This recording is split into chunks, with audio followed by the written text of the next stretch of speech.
Mark and John, the Dad Podcast crew, sharing laughs, advice, and stories just for you. Mark and John, the dads you'll adore. Tune in for fun, there's always more. Parenting tips and some dad jokes too. Join the ride with Mark and John, it's all brand new. Mark and John, the dads you'll adore. Laughter and wisdom, come explore. So grab your headphones, don't miss the show. Mark and John, where good vibes flow. Hello, good day, kia ora, and welcome back to the podcast, Dads. I've got an itchy nose. That's it, fixed. Scratch it. I only know 25 letters of the alphabet. I don't know why. Jeez, oh, there's another two. G. Oh, cool. Today's sponsor is Renovations. Come to us for all your building extensions, renovation needs in the Waikato and all over the world for that matter. Superb. Right. Anyway, Today's episode we're going to dig a wee bit deeper into Mark's and conversations the last time we had with him. Some points that he maybe like to go back over after going over mine. Aye. My quality episodes. So we'll go straight right back into it, Mark. Is there anything you'd like to go back over first before we go any forward with the questions? nah, just whatever you want to ask us, just ask away and we'll talk about it. Yeah, perfect then, no worries, man. So obviously in your life you spoke about a lot of the alcohol abuse and stuff like that in your life, and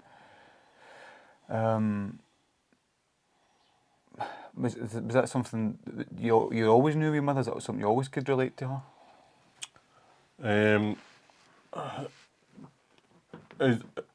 When you're younger, you don't understand it, so you don't know.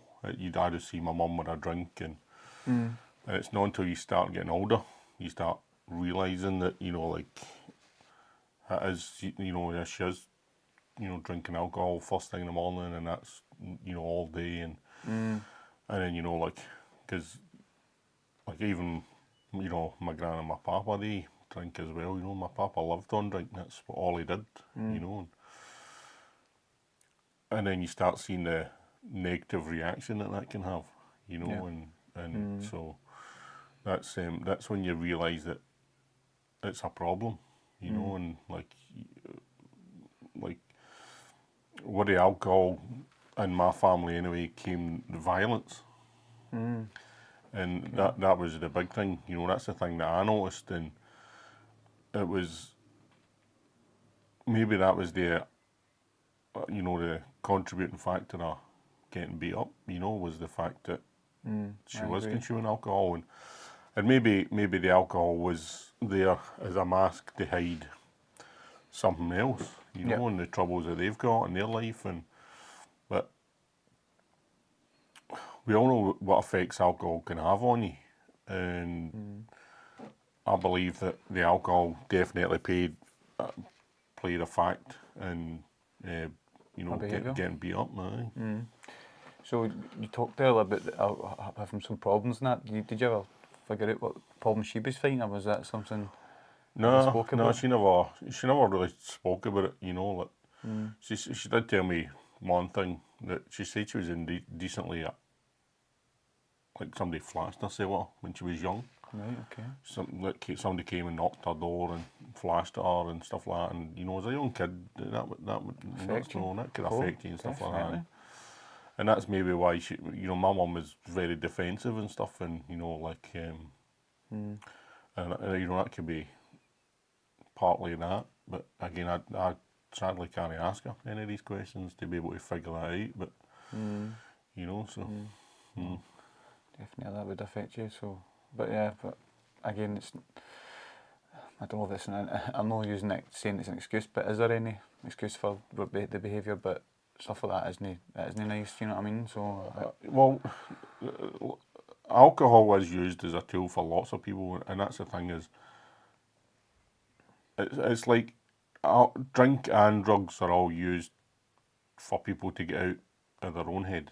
You know, they want to get away from the problems they've got, and 100%. that's partly why I don't drink. Is because I'd rather face my fears. I'd rather face, like, people will not understand that I'm an introvert, John, right? I don't like talking. I don't like being on camera. Don't like being the centre of attention. And this is, I'm actually facing my fear doing this. You know what I mean? And I'd rather face my fears. I'd rather do what I'm not comfortable doing. And I don't need drink to do it. Whereas lots of people need help. You know what I That's mean? They courage, you need say. the drink to do it, and the drugs, and but you know that's why there is widely a drug abuse problem, is because people are trying to hide from that, and you know what I mean, they're trying to get away from it, and that's why it is so common.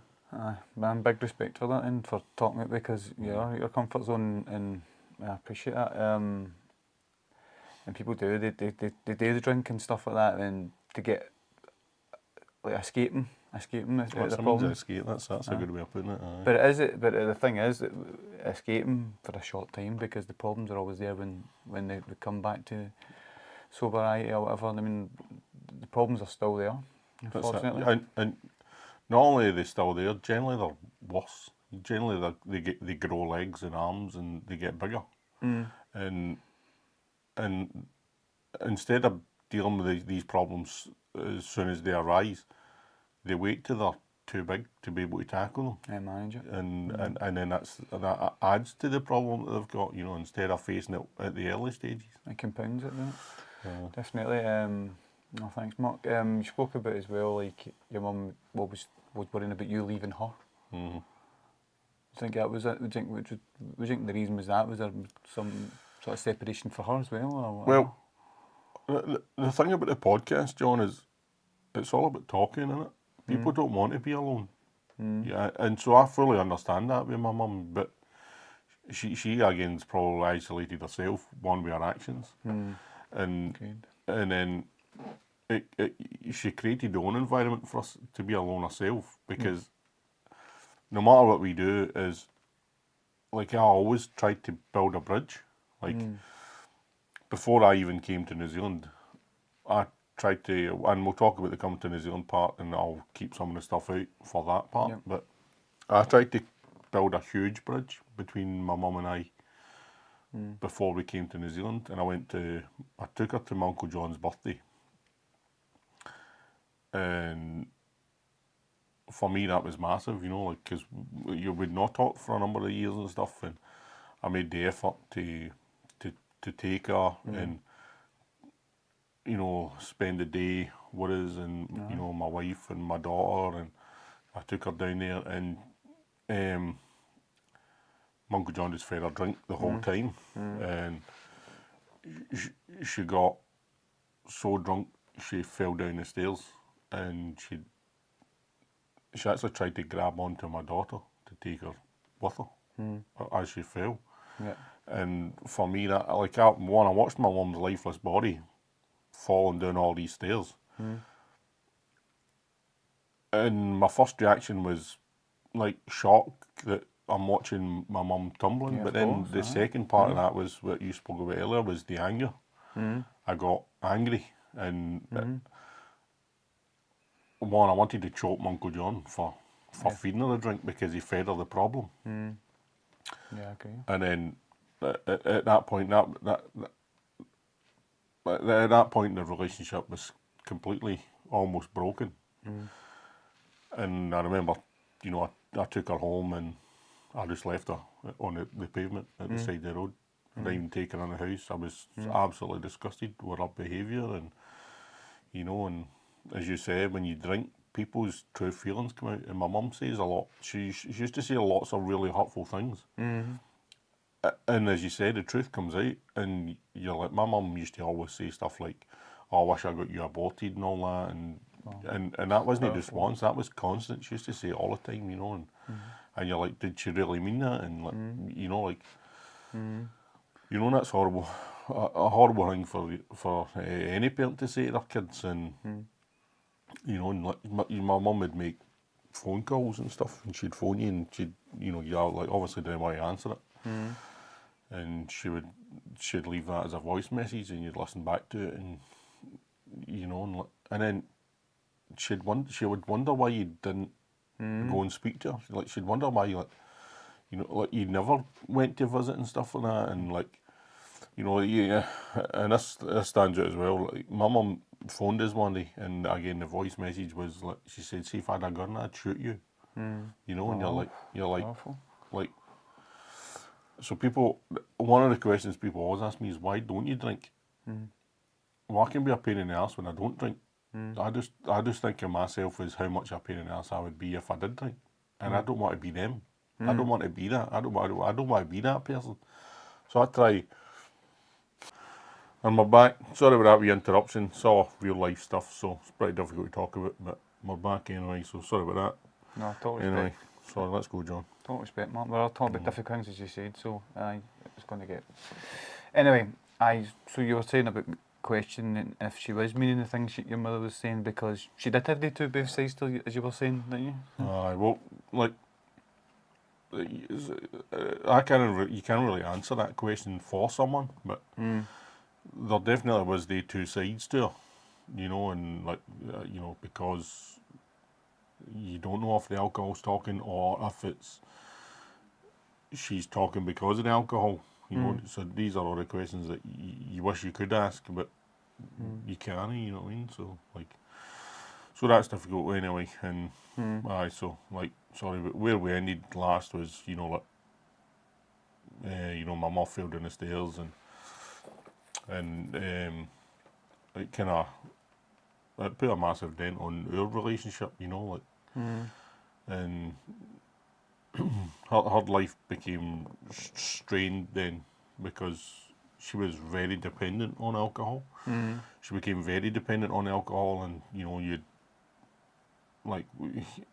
don't want to visit frequently, and I certainly don't want my daughter being in that environment. And when you would eventually go there, you know, my mum would give it, "Oh, who are you?"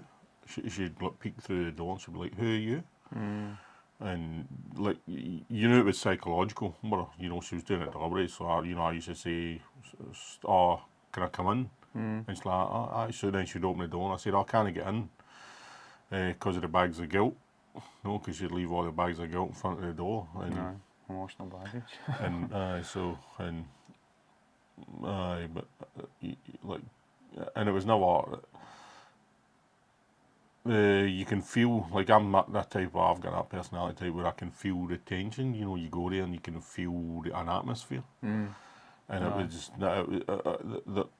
especially when it came to the drink, it wasn't a welcoming atmosphere. You know, it was,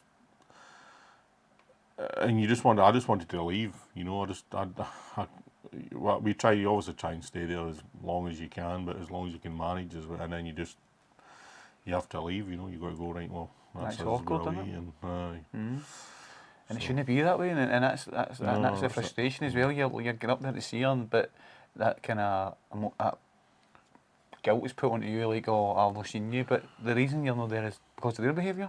Do you know what I mean? And it's almost like they can't see that, and you're like, "Oh, it's frustration."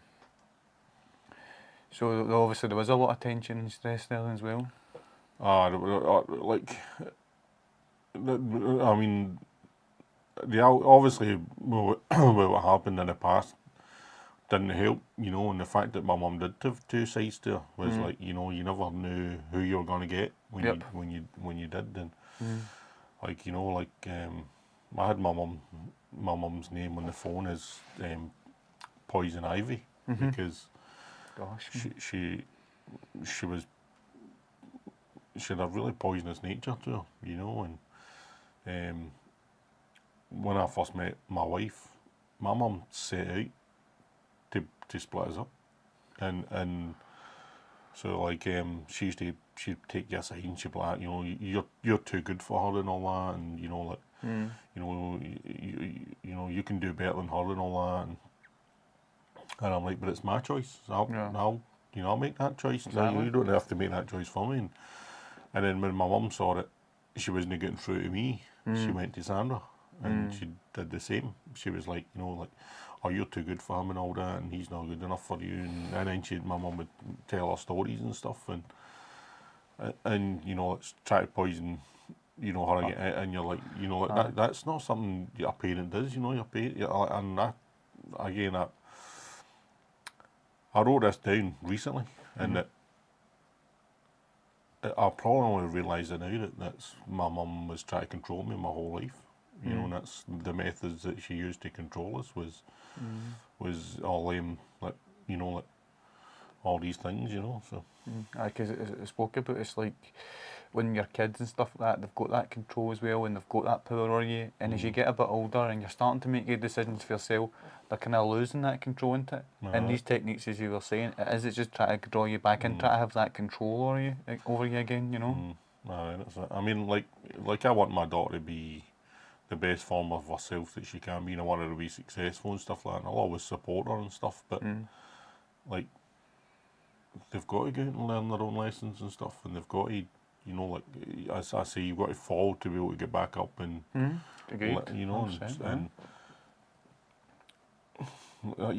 like yeah, it's difficult, you know, so it's hard. So Definitely. So do you think that was a big thing with your mum as well, the fear of being alone then as well? I think definitely with some people as well, it's she probably doesn't want to be alone with her own mind. Aye, Too too much time to think. Aye, because some people can spend lots of time themselves, but some people can't. Some people, when it's you and your mind, and we've all been in a situation where you've got something going on, and you can't, or you'll play out lots of different scenarios in your head. So you'll be like, oh, well, I'll say this, and then if they'll say this back, and or you know, or this and that, and you'll play all these, and then when it actually happens, it's nothing like what you thought it was going to be, and you're like, and that's the thing is like, especially with a drink, because you know they all say there's the good and the bad on your shoulder, and with the alcohol, you're definitely feeling the bad side, you know, and I just think that you know my mum was obviously left alone with the demons, and you know, and that's not that's not easy. So So having someone there as well would help with that. and but the thing is, it has to be, because what happened was is like I play golf, so I look at it from a lesson that I learned in golf is don't compound the same. Like if you have a bad hole, don't compound the error. Don't make that same error again. And my mum made another error. So she obviously met someone else and got married, and this person was a huge mistake for her because he was an alcoholic, but he was also a secret alcoholic. Okay. So he used to hide like the bottles of vodka and all that, and like you know he'd hide them in my room and stuff, and you know like you know he'd go to the shop and he'd come back drunk and all that, and you know, and you're like, and this is just who he was, and that's all he did was drinking. He actually lost his job due to the drinking, you know, and they would fight all the time, and you know you're like, and that's all they would do. But once he lost his job, they both just sat and drank all day. That was just what they did, and you're like what a life, you know. Like, and again, the drink brought on the arguments and stuff, and you're like, can you not just have like? There was never that where like, oh, let's go to the beach and have a nice day at the beach or something like that. It was you know, like let's go up and open a bottle of vodka and start drinking alcohol, and let's have a fight after it, and you know what I mean. And Aye.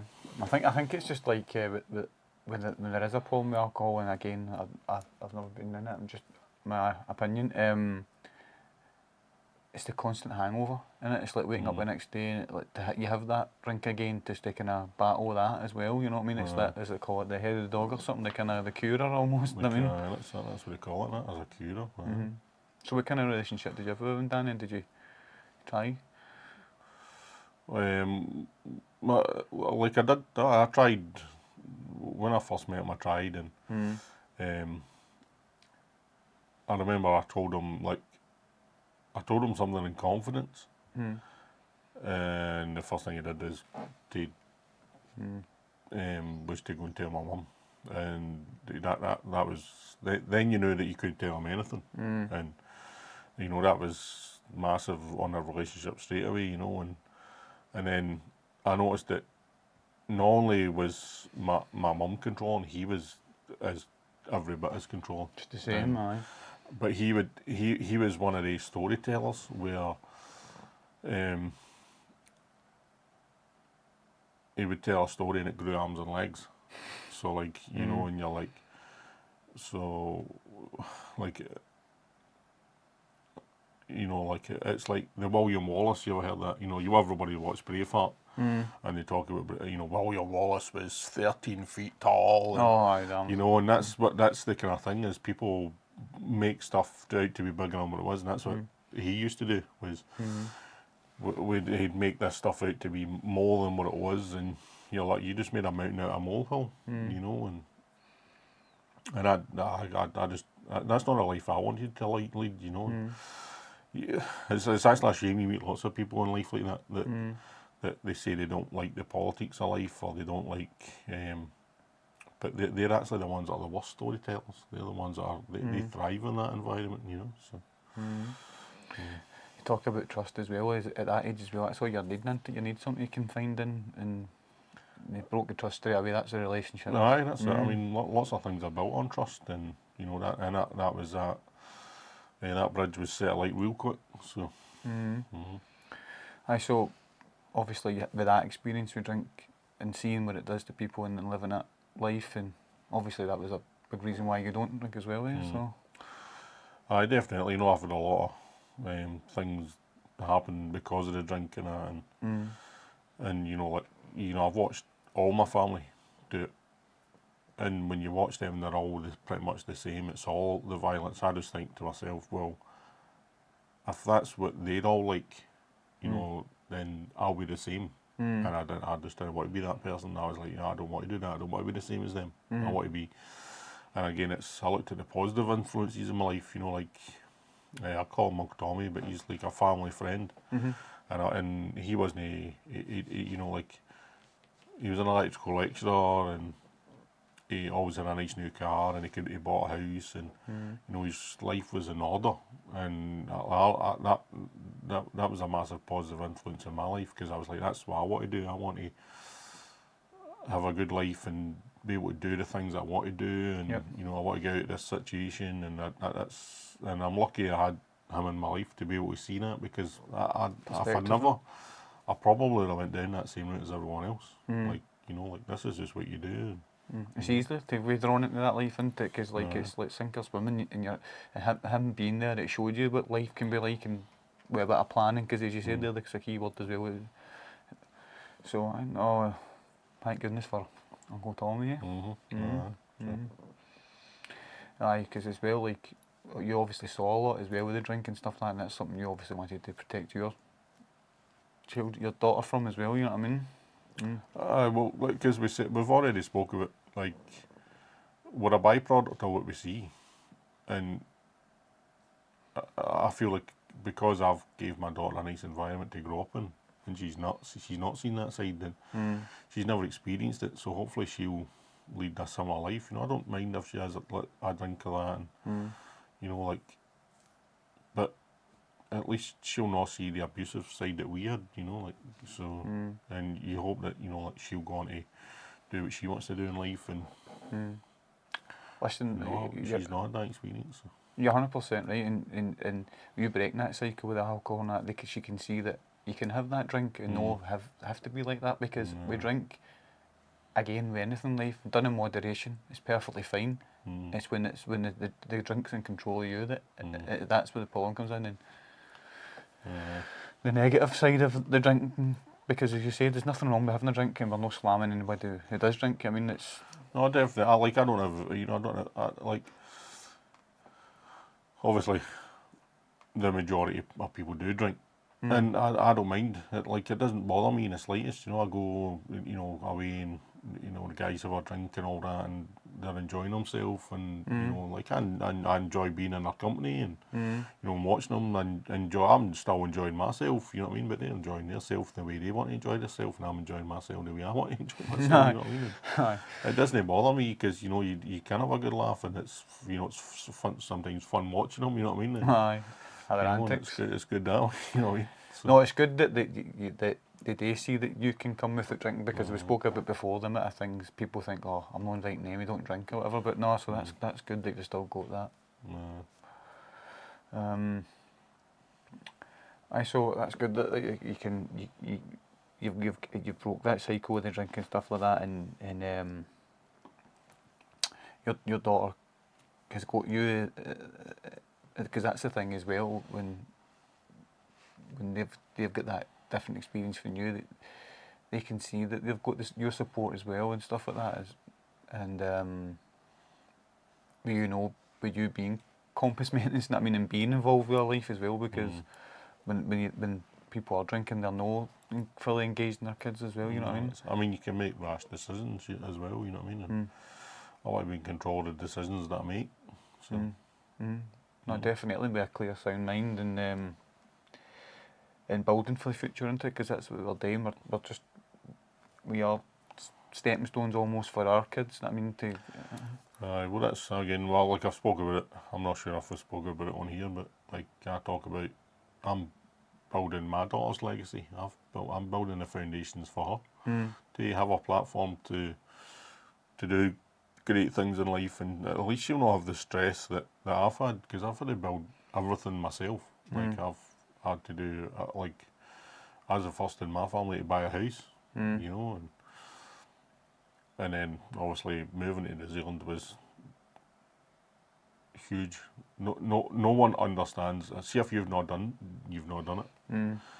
It's huge. Like moving towns,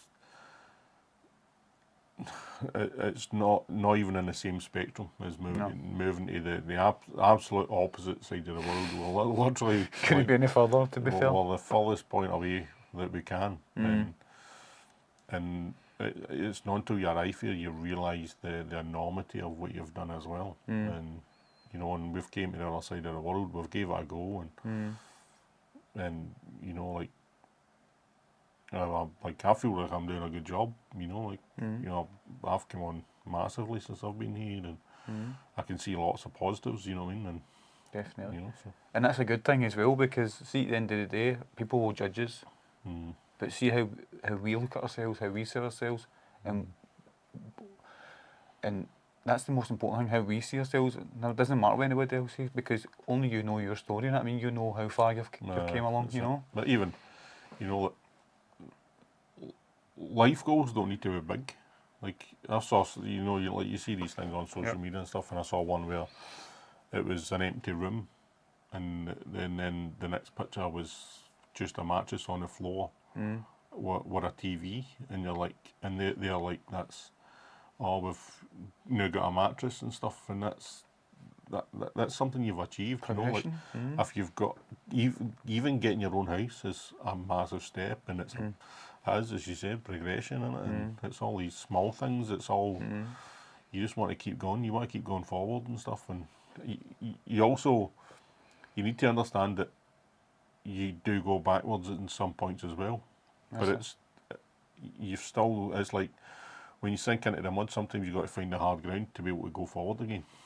And you've got to understand that there are going to be times where you struggle, and you know, you use them to springboard you back into the right direction. It's two step back just to have a outlook as well, and because sometimes in life it doesn't always go well. There is hiccups and stuff like that, and again, that's how we learn, isn't it? That's how you learn as well. That was good, Mark, thanks. What about yourself? Is there anything else you'd like to talk about as well while we're here as well? Aye, there is a few. I've got a few things on this list on, but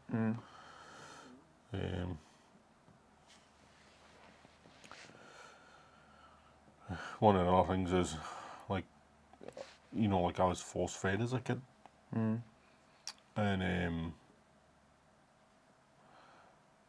there's certain things you can't look at anymore. You know, like there's certain vegetables and stuff that yeah, I can't, like, they even make me sick just looking at them, you know, and you're like, and that's one part I can maybe understand. They've been force fed, like because you live in poverty, because you don't have the money. It's looked at as a waste because you know it's finance that you've wasted that goes in the bin. If you understand what I'm saying, and that's probably how my mum would have looked at it. It's like she's not got the money, and we're wasting that, and you know, like, and but then I'm on the flip side. You're like, well, why would you give someone something that you know that they're not going to eat instead of forcing them to eat it, and then compounding that same error all the time? Because forcing somebody to eat something they don't want to eat isn't going to make them want to eat it the next time either. You know, and that, you know, that's not ideal, and like, you know, like, these are the challenges that, you know, like, I don't know how to fix that one. For like, just don't put on a plate something that somebody's not going to eat, and it's hard because when you go and visit someone else and that, and they cook you a nice meal, and you're like, you almost feel like you're back in that situation again because, like, I don't want to eat that, but you don't want to be rude either. You don't have to eat my mince and And totties, like, Mark. no. I've told you that. No, because it's like it's the pressure as well, like as you said, like at the thought of the food going to waste, and maybe she's giving you these carrots because we're told that it's good for you, and like it's good, get your carrots eaten and your vegetables because it's good for you. But see, at the end of the day, you need to know your kid as well, because they need to eat. And it's a fundamental of being a parent. You need to make sure your kid's eating, and if they're eating something that's not that healthy, but they're eating, at least they're eating. Do you know what I mean? And because as you spoke about as well, when you're not eating properly, it affects you in other ways. I mean, your concentration, your energy levels. I mean, so at least you're eating. Do you know what I mean? But you know, and that's a form of kind of PTSD as well. When you get that kind of stuff in it. What it does, it rehashes the memories, doesn't it? It brings them back to you, and especially at Christmas time, because there's lots of sprites about, you know what I mean? And like, I remember, like, as a way of me trying to eat them, I'd, you know, like, because it looks like a mini cabbage, and I'd like peel all the wee layers off it and try and eat it as like wee bits and stuff like that. And, Oh, right, I know what you mean. I know, I think I've done something similar. I think I know what you mean. and then, you know, like, and let's not, like, my mum would just see that as like, oh, you're not going to eat it. So like, she'd, you know, like, she'd stick it in there full, and she'd make you chew it, and, you know, like, As if you were eating it, as if you were just playing with it or something, because that's what say. That's what the old saying as well. Stop playing with your food and eat it. But you know it. But again, I'm trying to look at a way that I can do it without tasting it, and she was looking at a way to doing it so that I got it ingested. You know what I mean? And, and it was, you know, like, hold your nose, and then that way you're gonna have to swallow. You know what I mean? aye. Oh gosh, man. Aye. And that's, as you said, that forcing it on them is I don't know. It's a hard one, isn't it? Because she is trying to get you to eat, but it's not. That's definitely not the way to go about it, is it? No, that's it. And these are the things you learn on it. Like I learned that that's not the right way to do it. So, And again, but then you be do the opposite. We just give my daughter whatever she likes, you know, just and go and enjoy yourself. And that's maybe the wrong thing to do. You know what I mean? So, it's a balance in it. It's trying to get that balance. That's it. And again, everyone's learning. You're always learning. And there's no right, and there's no wrong. It's just about finding what works and what doesn't. And that's again why we do the podcast, because we can talk about these challenges, and then hopefully, you know, you pick out the good, and you know. Because that's what I said when I was talking about my story, and I'm sure you agree. As much as we've had it difficult, it moulded us into stronger people as well. You know what I mean? Through your troubles and your struggles, it does inspire you almost and give you that drive. You know.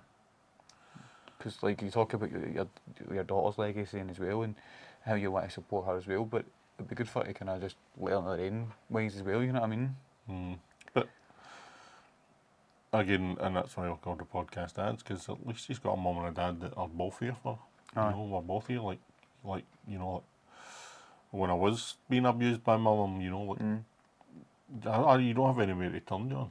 You know, like, that was it. I can't go to my dad because I didn't know who he was or where he lived, or you know, and he was probably just as bad, you know. So like, I'm like, what do? You know what I mean? I've only got, and again, you feel that sense of that you're trapped because there's nothing you can do, you know. No, I was just about to say that. It's the feeling of being trapped as well, and like there is nowhere to turn. And us talking about it as well, it's showing that people are in that position now. Because it happens to adults as well. They're feeling trapped. They stay in relationships. That's exactly as you say. There's abusive relationships, and people don't want to get out of them because again, and it comes back to the fear. It's the fear of, you know, like, and that you're like, you know, I was scared, you know, as a kid. You know, you were scared, and you know, I remember even being at my grand's and getting beat up at my grand's, you know, like, and I was like, you know, like, your car's kicked out down my grand's living room like a rugby ball, you know. By My mum, yeah, in front of my brother and my gran, you know, because of something that she thought she heard, what she never heard, and it was almost like an excuse for her to fly into a fit of rage, and she took it out on me, you know what I mean, and that showed me that even then, that, you know, even if my mum was in company, I still wasn't safe, you know, I still wasn't safe, and you know, and maybe if my papa was there, it might have been different, but you know, like, I don't know, but when I was there with my brother and my gran, and you know, and you're like, no ideal, you know, because like I wish I could ask her why she did it, you know, because it was like my mum bottled up all the rage, and she would just take it out on both of us sometimes, you know, like, and you know, like, it's just release all tension, and we got it, you know, and again, as I said, it wasn't just a scale in the bum, it was properly, you know, like, she made sure you were in pain, you know, and that was the worst thing about it, was that you know, and she couldn't actually feel your pain, so the fact that she couldn't feel your pain, she didn't believe that you were in pain, and she just kept going, and then you're just thinking to yourself, well, when's she going to stop? What do I have to do to make her stop? You know what I mean? And so, no, good. Actually thinking that, like, what if That's I go to you? that's what, you know, that's what you're thinking. Because sometimes, like, you get to a point where, and we spoke about this as well, John, where you can't cry, you know, like, and you're like, you know, what do you do from there? And you're like, how do you deal with it? You know, because you're like, that's her way of showing that she's hurt me because you're crying, and then when you're like, how do I show my emotion here? Because you know, like, you're like, you've heard it that much where it's like, well, that's it, you know, like, It comes you along. know, and as you said, when I got older, I remember standing up to her, you know, and I said, "Are you going to hit me now? Are you going to hit me now?" And she's like, "Are you going to hit your mother? I'm just a woman. I'm a defenceless woman." And I was like, "You weren't defensive when I was a kid." No, you should have said, You know, I'm a defenceless kid. You know, and I said to her, I said, "You're going to hit me now," and that actually came from an argument when I had moved out, and my mum phoned us up because Dan was, you know, still controlling her, and I'd pocket dialed him, but it was an accident, you know, it was over music. I think I've already discussed it, but and I ended up throwing the cassette I'm in the head, you know. I went in the house and I threw the cassette right at his head, and it smacked him right in between the eyes, and Boink. I jumped over the table and I hit him, you know, and then my mum, she was getting laid into me, and I was getting laid into him, and Pretty foul. and I think it was at that point I realised that what is this, man? Like, this isn't healthy, you know. And you know, and when I got up, when I eventually stopped hitting him, I got up and I kind of collected my thoughts, and that's when, you know, my mum was trying to launch at me with something, and I just stood at her, and that's when that confrontation happened, you know. And she's like, "I'm just a defensive woman. You're going to hit me," and No. and then you're like, now you can see I'm not that young kid anymore, you know what I mean? And I can turn back, and I would like, I would never have hit her, but like, at least you can prevent her from doing something, you know. Aye, but she knows that you're under that stupid, that wee kid anymore that she can just control and But even, well, I mean, we'll talk about it because there's lots of things that she done later on that she still tried to control us, you know, and that, again, that's how when we did move I just cut all ties, and we never invited her to our leaving doing stuff because she would have made a show. That she would have literally, she would have made a show, and you know she would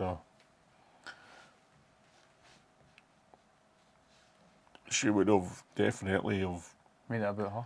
made it about her, and, you know, and like it's funny because her and my brother have got the same traits, whereas they'll poison everybody to their ideas, and they'll make people believe what they think's the truth. And again, that's how, like, I don't have a relationship with my dad, and I don't talk to him, but I don't really know what happened, you know, and I don't know the true story as to who to believe, you know, and there is sometimes I believe my mum, but then sometimes I think the opposite of what actually, Aye.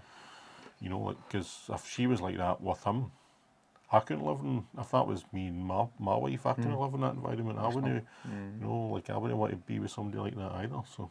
That's not a relationship you want to maintain. And no, you painted a picture, didn't you? You did this, you did that. And you don't know the that's truth. it. I mean, you're going with what they're saying. And knowing later on in life, you know what they're like. And you Well, can see the stories they make. And there was an instance where, I'll go into it more detail later, but when I was young, my mum was like, she's like, oh, well, you know, we're going to go meet your dad, and he's going to take you for the weekend, and then we go wait somewhere, and you'd wait out in the pouring rain, you'd end up soaked, and she'd be like, oh, he's not turned up and all that, but then my mum went on to do exactly the same thing. So she went on to do that with my daughter, and we'd go and meet up, and she wouldn't be there, and we'd stand outside. My daughter would be like, where's my granny? And I'm like, oh no, mate, she's maybe not well, and you'd have to make an excuse. Whereas my mum would poison us to that, you know, like, Yeah. yeah, this is why we're not doing this with your dad, and you know, your dad doesn't want to know you and all that, and you know, and stuff like that. And I remember my dad gave my mum, he gave us both a gold chain with a crucifix, and my mum took them off us. And I don't know what she did with them, but she took it, and she's like, you know, you're not getting them. That's all your dad's ever gave you, and you're not getting them and all that. And because, like, you know, I'm not Catholic or Protestant, I'm not religious in any way, but again, that was my mum's way of controlling us. Is like, aye. you Another know, form of your controlling. dad wants to do that, but you're not doing that. You know, I'm telling you this, and you know, you know. So she took them away, and I don't know what happened to them, but As you say, it's another way of controlling it. and again, I like, I actually only came across that recently. That everything that she's done is a way of, she's actually been controlling us this whole time. So still is beyond the grave, you know, because of what she's done in the past, you know, and it's. When the mark gets left on you. Nah, that's it. The scars are still there, John. So. No. They are. And it's sad,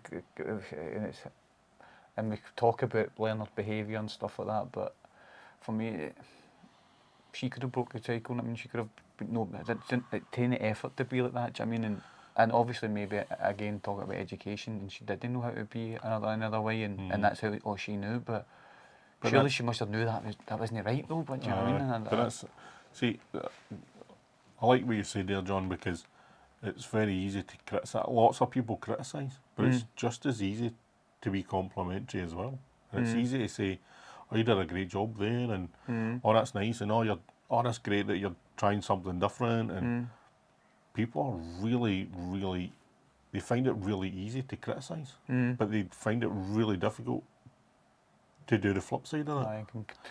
Complimentary. And that's something I struggle with in life, is like people don't. Like, I just don't understand why they can be so hurtful and so hateful, and yet they can't be nice. It's just as easy to be nice than it is to. Takes more effort to be nasty. Aye, that's it. So. Well, brilliant, man. Thanks, Mark. A bit more in depth there about the stories and that, and how you're feeling, stuff like that. I appreciate that. And just put it back to you again if there's anything else you want to speak about just now. We're quite happy. No, what was the question you asked before we started recording? You asked me. Aye, well, Was there something? Okay, there was no. Yeah, the question I did want to ask you was, for me, Mark, I struggle to talk about my past and stuff like that because my mother's still here, and I don't want to hurt anybody and stuff like that. And but I've got that option to go and ask the reason why. You're not in that position now. You can't go and do that. And how does that make you feel? Is there something you like to talk about? Aye, that's very difficult because even when she was here, John, I could ask her, but I couldn't. Does that make sense? No, I definitely, because So I couldn't ask, even though she was here, there was lots of things he wanted to ask her, but she was never actually fully here. She's always drunk, or or she wouldn't want to talk about it, and now she's gone. I can't, and like my good friend, her mum was an alcoholic, and she's changed completely. She's not anymore, and I'm glad that she's bonding with my friend and stuff like that, and I just always wished that that's what my mum could have done, was changed her life round, and like, I always want to do the best for people, John. That's what I've always wanted to do, and that's again why we're here. we're here doing this. And I want to do what's best, and I would have loved for her to come to New Zealand and see what I've achieved, and I would love for her to come and live here and build a little granny flat and stuff like that. But And be part of it. and be part of it, and it's like I don't, you don't know what's going on inside their head, but that it's hard, and it's difficult. It's a difficult question to answer because it's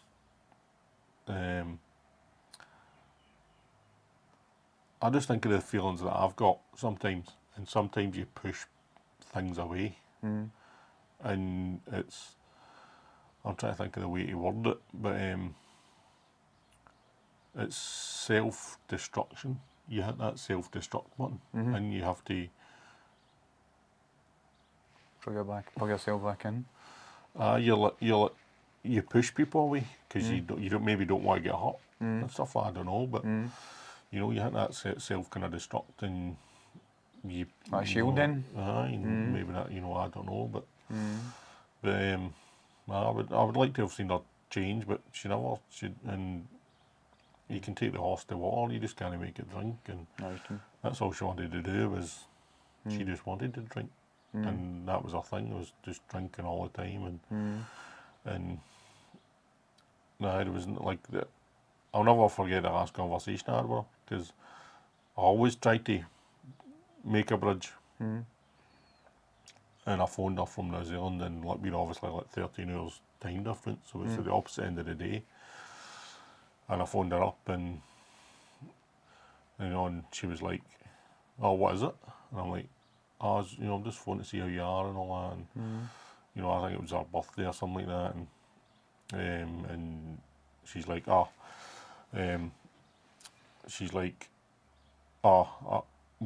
I'm busy. Big Brother's on. I want to sit and watch Big Brother. I mean, this is a program I watch, so I'm too busy. And I'm like, so like, you're too busy to. You can watch it on +1 later on, or I felt categorised then. You're like, oh well, so I'm obviously not as important as a TV programme, and that is like, because when you're phoning from the other side of the world, it's a big deal, because you've had to either get up early in the morning, or you've had to stay up really late at night to be able to make the phone conversation. There's real effort been put in there, you know what I mean? Aye, so. And then it's not that, it's the cost as well, because you've got the cost to phone back home, and so it's like a massive expense as well, and like I made the effort, and again, she just went, look, I'm watching Big Brother, and hung up, and that was, I just said to myself after that, I'm not going to do it anymore, I'm not going to put myself in that situation, and you don't know if that was, again, that maybe a way of controlling, was I'm controlling when you can phone me and when I can talk to her, and and she hung up, and then the you know, maybe 3 or 4 years later, you know, I got the news that she'd passed away. You know? It's sad, isn't it? It's because when you're making that effort, and I'm guilty of doing this myself, you're always trying to build your bridges. You keep thinking to yourself, maybe this time will be different. Maybe this time that, because you're always clinging to that wee bit of hope that, because at the end of the day, there's that unconditional love. It doesn't matter what you've been through with your parents and stuff like that, there's always that draw there as well. So you get that hope in you that it's going to be different this time, and they'll see, and because I get the feeling as well that they didn't want you to be better, because it kind of highlights maybe that she didn't fulfil her potential and knew that you are, and it's... Because, well, I'm glad you said that, because that brought up another memory as well, John, was like, when I became a tradesman and stuff, I had a nice car. And I remember I got a nice new car, and you know, I went to my mum's house, and her exact words to me was,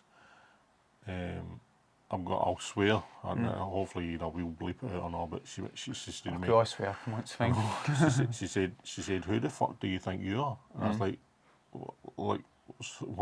And she went, look at you. Who do they think you are? And I was like, what do you mean? And she went, look at you, your flash car and all that. And I'm like, I was like, it's not flash, but it's a car, you know. And, Aye.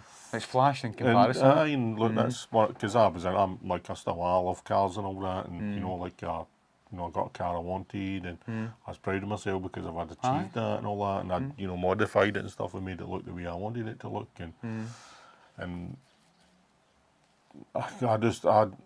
it dumbfounded me with what she said. I knocked you you back. know, and I'm like, what do you mean?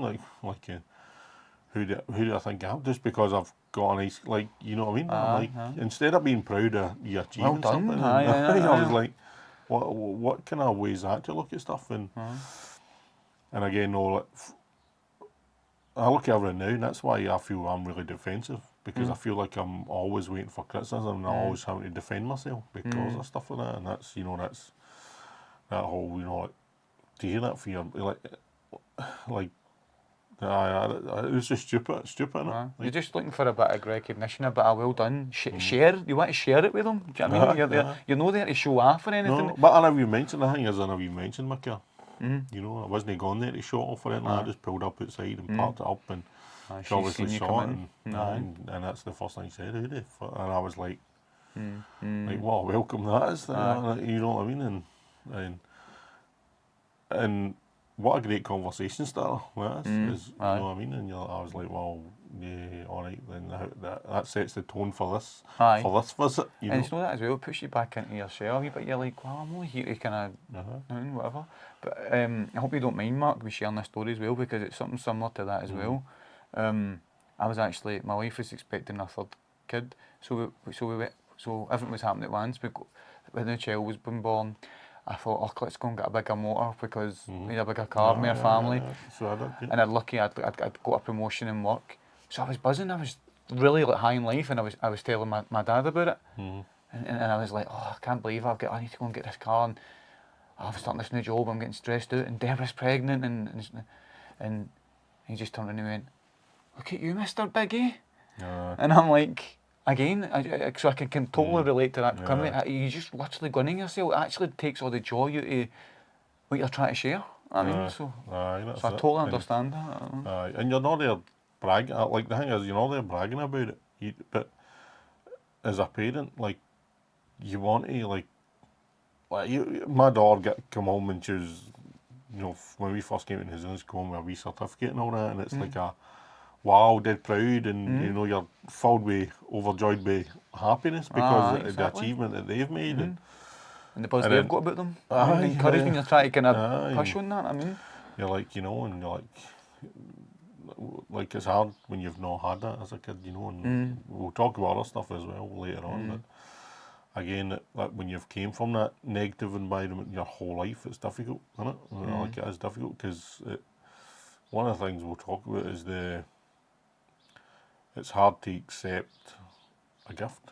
You know, I always find that difficult to receive a gift, because or even a compliment, John. I find it difficult to receive compliments because I never really had them, and you're always thinking, is there an ulterior motive, or try to be funny, you know, or take are they being sarcastic, or Aye, you know, agree. and because that's how my mum would do it. She was always like, you know, and you're like, okay, you know, and that's just how you look. That was all the time, you know. So, anyway, It's just when you're filled with that negativity and stuff like that, and first of all, it's realising that it's actually happening, because you think that's just the norm, that people are that negative. It's only when you do go a wee bit older and you get experience and you see other people's experiences as well, and like, hold on, it's not like this. People, like, they're meant to be encouraging, and you say we'll talk about it later as well, but you need that encouragement, kid. You need that. I mean, but that's why, like, I really appreciated Sandra's mum and dad. You know, although they might not think it, but like, you know, because you know, I went out and bought, you know, a Mitsubishi Evo, and Sandra's dad was like, he wasn't supportive of the decision we made. Like, you knew that he's like, but he let us make the decisions ourselves, and like, you know, I struggled to get insurance for it being young and stuff like that, but you know, he helped us get the insurance and stuff that we needed to get for the car, and like, instead of saying that the way my mum would say, he would try and help you instead, you know, and that again, you learn from that as well, you know. You're like, you might not accept the decision that they've made, but you'll still help and support it it once you've made the decision. and that's it. Well, you know, like, because again, it's all way of learning. So. It's no, you can't do that. It's how do you know. No. I know, and respect for them as well, because I've heard you speak about them before as well, and how much you appreciate everything they've done for you, and for you as a family as well, and it gave you that bit of perspective as well in life, seeing how Sandra lived her life for her family and stuff like that. So, and you have spoke about it before, and I know how much you appreciate them. Cool. Perfect. Nice. Well, thanks, Mark. I know, as you said, this is with your comfort zone as well, and being in the spotlight and stuff like that. So, it's been amazing. I've enjoyed it, and good. Thanks for opening up. And difficult one, but anyway, we got past it. I appreciate it, and I'll ask you again. I've asked you twice before, but I'll ask you one more time. Is there anything else? No, that's it. No. Aye, but there's lots of episodes to come, so. Oh, it's tons, man, tons. Tons more to come, and tons more topics and things we'd like to dive into. Anyway, thanks for watching, and hopefully that is relatable for you, and if there's anything there that matched your life, you know, make a comment, tell us in the comments, or I mean, you can email us as well. We'll put a link to our email down the bottom, and share your story with us, and if you're happy for us to talk about your story, then you know, anonymously as well. Anonymous, you can do it, and we'll talk. We can talk about your story, and you know, how we can relate to that as well. how we can relate to it, because you know, everything's relatable. So, and how we dealt with it as well, maybe as well. Yeah, so please, obviously, do the like, share, follow, and subscribe. You know, it's dead easy. Just go click, and that's it. Man. And it's a small act, but it makes a big difference. It helps us, you know, and it helps hopefully you guys out there as well, you know. So keeps the content coming as well. The support is definitely needed, and we appreciate it. Yep, cool. Thanks very much. Yep, catch you in the next one. See ya. Bye. He's a real friend of mine, It only happens once in a lifetime. Damn obsessed, free spirits and slightly blessed. A real friend of mine. We talk from time to time. Our solidarity precious, simply divine. Damn obsessed, my big mate Mark. When we are together, always up for a lark. A born somebody yet leans on me. Instinctively practical, damn obsessed yet damn responsible. A thought for somebody, never tires of me every day. Striving without hesitation. No one knows his destination. A big future ahead of him, it won't change him. Trust me, I know him. Once in a lifetime. If you're lucky enough to find a friend like mine, he's a real friend of mine. It only happens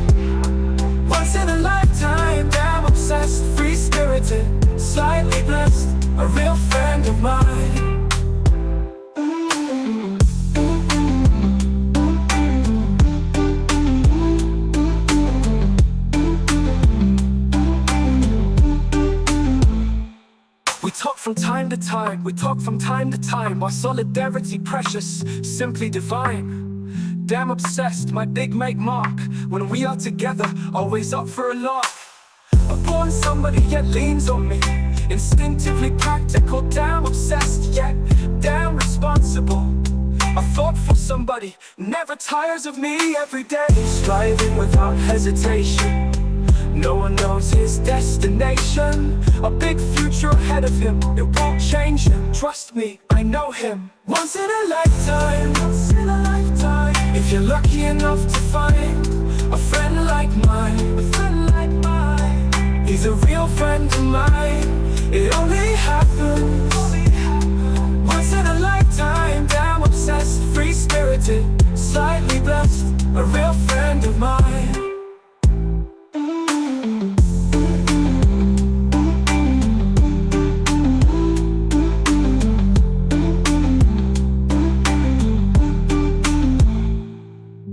Once in a lifetime, if you're lucky enough to find a friend like mine.